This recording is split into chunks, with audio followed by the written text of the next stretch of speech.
Welcome to Deep Dive. Today, we're unraveling the many layers of the real estate market.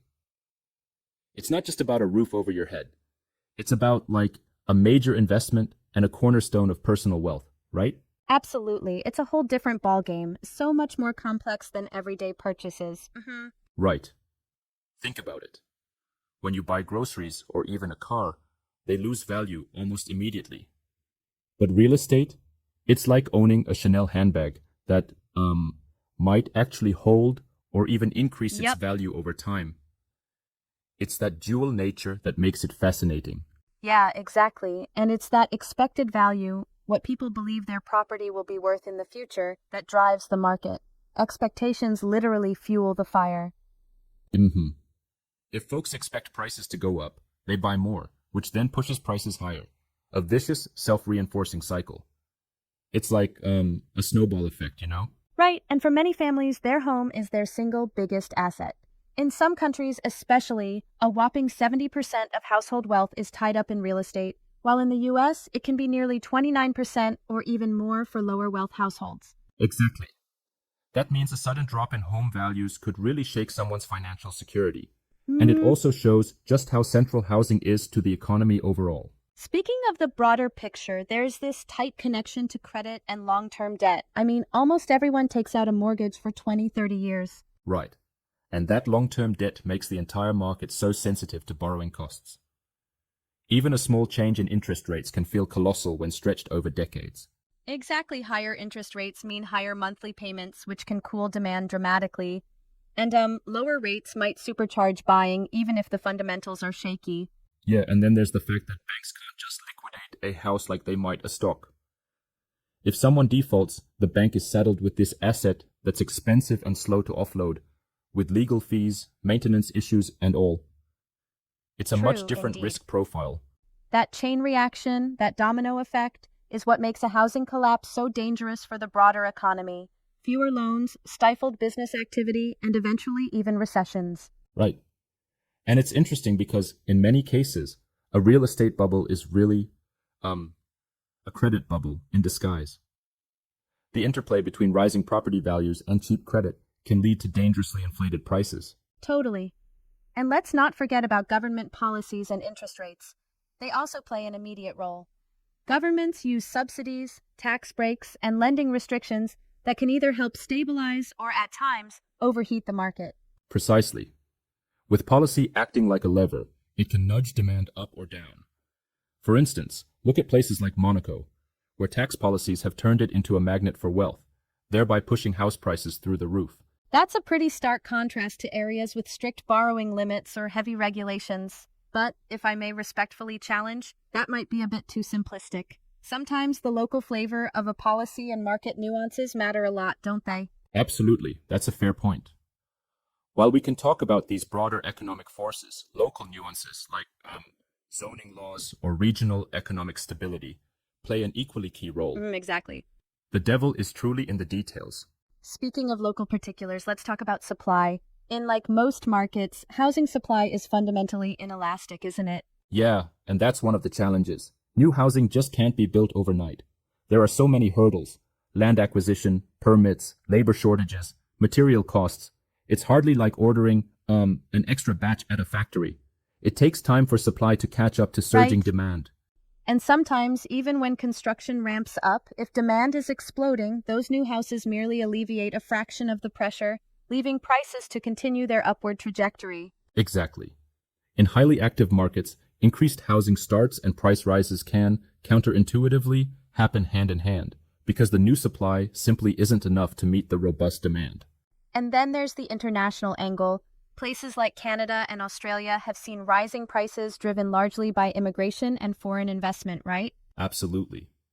Foreign buyers, sometimes referred to as hot money, can tilt demand dramatically in global cities like New York, Hong Kong, or even resort areas like Portugal, where local economic indicators seem modest at best, but prices soar anyway. So, on the demand side, we really have four main drivers: population shifts, the economy's strength, foreign investment, and the effects of interest rates and policy interventions. Am I missing anything? Nope, that pretty much sums it up.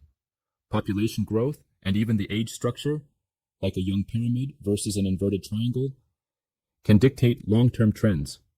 While economic conditions, you've got employment and income trends, and then those short-term boosts or drag effects from interest rates and policies. And in contrast, on the supply side, it's primarily about the rate at which housing inventory can grow, which is typically sluggish relative to surges in demand. Right. Now turning to the investment side, what options do people actually have? Aside from buying your own home, which still is fundamentally a personal decision. Direct property ownership, sure, but then you're also dealing with tenant management, repair issues, illiquidity. Like, you really can't flip a house overnight if the market turns sour. Exactly. The allure of direct ownership is the tangible control and potential for a bargain if you can spot undervalued properties. But it comes with a high energy cost and significant transaction fees, sometimes eating up 15 to 20% of the deal. True. It's not for the faint-hearted. And then, for those who want exposure without all that hassle, there are REITs, the real estate investment trusts. Explain a little bit about those. Sure thing. REITs are essentially companies that own or finance income-producing real estate. Think malls, apartment complexes, office buildings. Investors buy shares, and the trust pays out dividends from rent income. Like But mutual for real funds. estate assets. And then you have real estate ETFs, which bundle different REITs together for diversification, right? That way you're not putting all your eggs in one basket. Precisely. And for those with deeper pockets or a taste for risk, private equity funds in real estate, think of big players like Blackstone, target large-scale developments on a global stage, though they require a higher minimum investment. So, regardless of your approach, be it direct ownership, REITs, ETFs, or private equity, each method has its own set of risks and rewards. It really boils down to the time, energy, and capital you're ready to commit. Exactly.